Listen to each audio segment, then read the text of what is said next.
असुरांचा दुष्टशक्तींचा नाश करण्यासाठी तसेच भक्तांचे रक्षण आणि कल्याण करण्यासाठी आदिशक्ती आदिमाया माता पार्वतीने पृथ्वीतलावर वेगवेगळ्या ठिकाणी वेगवेगळी रूपे घेतलेली आहेत.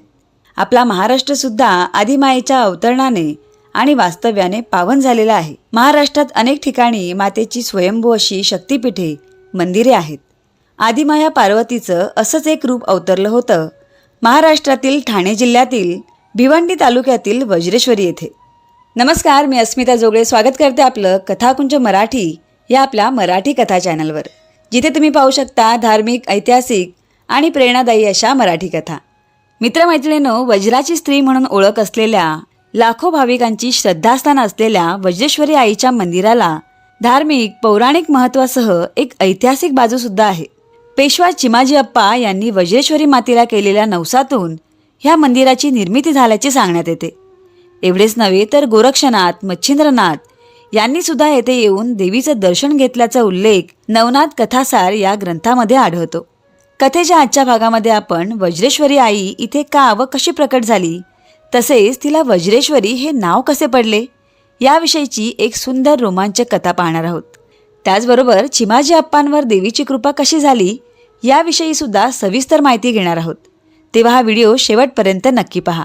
आजच्या कथेचा व्हिडिओ तुम्हाला आवडला तर व्हिडिओला लाईक करा, शेअर करा आणि अशा सुंदर दर्जेदार कथांसाठी कथाकुंज मराठी या आपल्या चॅनलला सबस्क्राईब करा. चला तर मग सुरुवात करूया आजच्या कथेला. वज्रेश्वरी मातेच्या परिसराचे मूळचे नाव होते वडवली. या वडवली गावच्या शांत निसर्गरम्य परिसरात साधू संत, ऋषीमुनी साधना, तपश्चर्या करत असत. त्या काळी कलिकाल आणि सिंहमार हे दोन भयंकर राक्षस होते. ते अत्यंत उन्मत्त झाले होते. सामान्य जनतेपासून ते अगदी देवाधिकांपर्यंत सर्वजण त्यांच्या त्रासाला कंटाळले होते.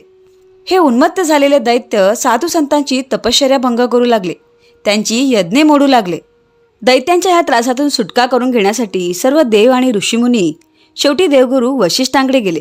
वशिष्ठ ऋषींना त्यांनी विनंती केली की या राक्षसांपासून आमचे रक्षण करा, आमची सुटका करा. त्यांची विनवणी ऐकून देवऋषी वशिष्ठांनी एक यज्ञ करण्याचे ठरविले. त्यासाठी सर्व ऋषीमुनी, सर्व देवता या ठिकाणी हजर झाले. त्रिचंडी नावाचा यज्ञ या ठिकाणी करण्यात आला. यज्ञ सुरू झाल्यावर प्रथेप्रमाणे प्रत्येक देवाच्या नावाने आहुती देण्यात येऊ लागली. आहुती देण्याचं काम चालू असताना वशिष्ठ ऋषी अनवधानाने इंद्रदेवाला आहुती द्यायला विसरून गेले. आता इंद्र हा तर देवांचा राजा, त्याला आहुती न मिळाल्यामुळे त्याचा प्रचंड संताप झाला. देवांच्या राजाला हा त्याचा अपमान अजिबात सहन झाला नाही आणि त्याने वशिष्ठ ऋषींबरोबर युद्ध सुरू केलं. या युद्धात दोन्हीकडून अनेक युद्धास्त्रांचा वापर करण्यात आला. शेवटी इंद्राने आपल्याकडील सर्वश्रेष्ठ अस्त्र म्हणजे वज्रास्त्र वशिष्ठ ऋषींवर सोडले. त्यामुळे महाभयंकर असे वातावरण निर्माण झाले. वज्रास्त्राच्या प्रयोगामुळे आता सर्वनाश होणार हे जाणून वशिष्ठ ऋषींनी आणि सर्व देवांनी मिळून आदिमाया आदिशक्ती म्हणजे देवी पार्वतीची प्रार्थना केली. तेव्हा पार्वती मातेने अक्राळ विक्राळ असं रूप धारण केलं आणि मोठा आ करून तिने आपल्या मोठ्या जबड्यांमध्ये ते वज्रास्त्र धरून गिळंकृत केले आणि म्हणूनच आदिमायेच्या या रूपाला वज्राची स्त्री म्हणजे वज्रेश्वरी हे नाव मिळालेले आहे. वज्रेश्वरीचं रूप घेऊन मातेने पृथ्वीचा विनाश तर थांबवलाच, पण त्याचबरोबर कलिकाल आणि सिंहमार यांचा सुद्धा वध केला. त्यानंतर वज्रेश्वरी मातेने सर्व देवांचे आणि ऋषीमुनींचे कल्याण केले. त्यावर सर्व देवांनी आणि वशिष्ठ ऋषींनी मातेला विनंती केली की जशी तू आमच्यावर कृपा केलीस तशीच येथे येणाऱ्या सर्व भक्तगणांवर तुझी कृपा व्हावी, यासाठी तू इथेच वास्तव्य करावे. सर्व देवांच्या आणि वशिष्ठ ऋषींच्या विनवणीवरूनच वज्रेश्वरी मातेने मूळचे वडवली नाव असलेल्या ठाणे जिल्ह्यातील भिवंडी तालुक्यातील या गावात एक नव्हे तर 3 रूपात वास्तव्य केले आहे. आणि म्हणूनच वज्रेश्वरी आईच्या मंदिरात 3 मूर्ती आहेत, त्या म्हणजे रेणुका, वज्रेश्वरी आणि कालिका.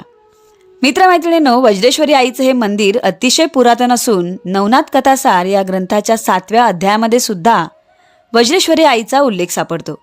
या ग्रंथामध्ये लिहिलेले आहे की वणीच्या सप्तशृंगी आईचे दर्शन घेण्यासाठी गोरक्षनाथ आणि मच्छिंद्रनाथ जेव्हा तेथे गेले होते तेव्हा स्वतः सप्तशृंगी आईने त्यांना आदेश दिला होता की पुढचं माझं स्थान वज्रेश्वरी येथे आहे, तिथे जाऊन माझी सेवा करा. वज्रेश्वरी मातेच्या मंदिराच्या जवळच असलेल्या नदीच्या किनारी त्यांनी स्वतःच्या नावाने तयार केलेले कुंडही पाहावयास मिळते. यावरून तुमच्या लक्षात येईल की आईचं स्थान हे जवळजवळ 4 ते 5 हजार वर्षापूर्वींचं आहे. तर मित्रमैत्रिणींनो, ही झाली वज्रेश्वरी आईची पौराणिक आख्यायिका.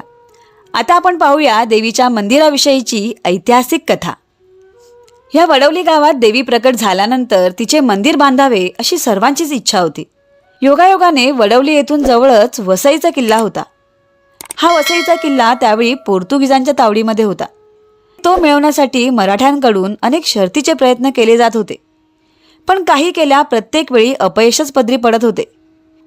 शेवटच्या दुसऱ्या बाजीराव पेशव्यानंतर पेशवा चिमाजी अप्पा यांनी 1734ला पुन्हा हा किल्ला घेण्याचा प्रयत्न केला. त्यासाठी त्यांनी रणनीती तयार केली आणि पुण्याहून निघाले आणि वज्रेश्वरीच्या परिसरामध्ये येऊन थांबले.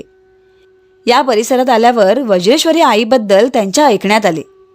आता हे चिमाजी अप्पा अतिशय धार्मिक होते, म्हणून ते वज्रेश्वरी आईच्या दर्शनासाठी गेले. त्यांना वाटलं जी पण देवता ह्या परिसरामध्ये असेल तिला जर आपण नतमस्तक झालो, नवस केला तर कदाचित आपली इच्छा पूर्ण होईल. आणि म्हणून ते वज्रेश्वरी आईच्या दर्शनासाठी गेले.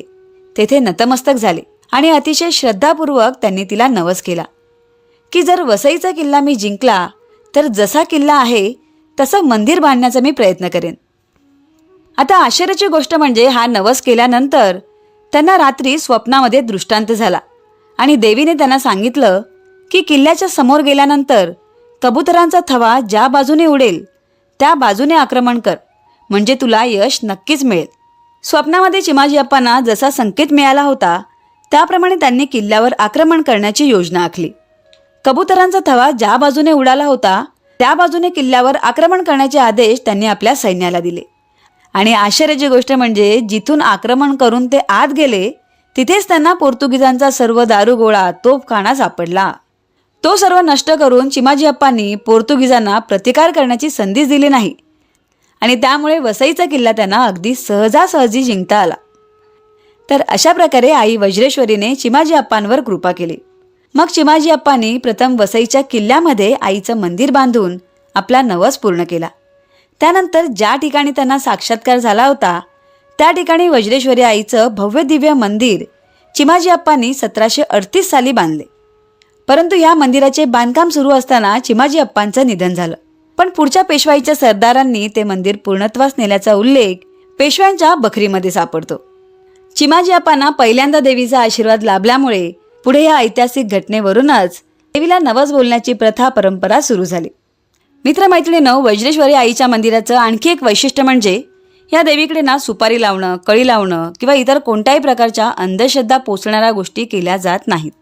तर भक्तांनी मनोभावे केलेली प्रार्थनाच थेट देवीपर्यंत पोहोचते आणि म्हणूनच हा नवस भक्ताने स्वतः बोलायचा असतो आणि इतर कुणालाही सांगायचा नसतो.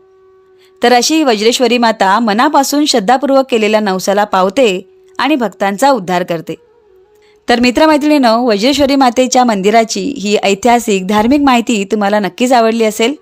कथा आवडली असेल तर व्हिडिओला लाईक करा, शेअर करा आणि अशाच सुंदर दर्जेदार कथांसाठी कथाकुंज मराठी या आपल्या चॅनलला सबस्क्राईब करा. पुन्हा भेटूच अशाच सुंदर कथेसह. तोपर्यंत धन्यवाद.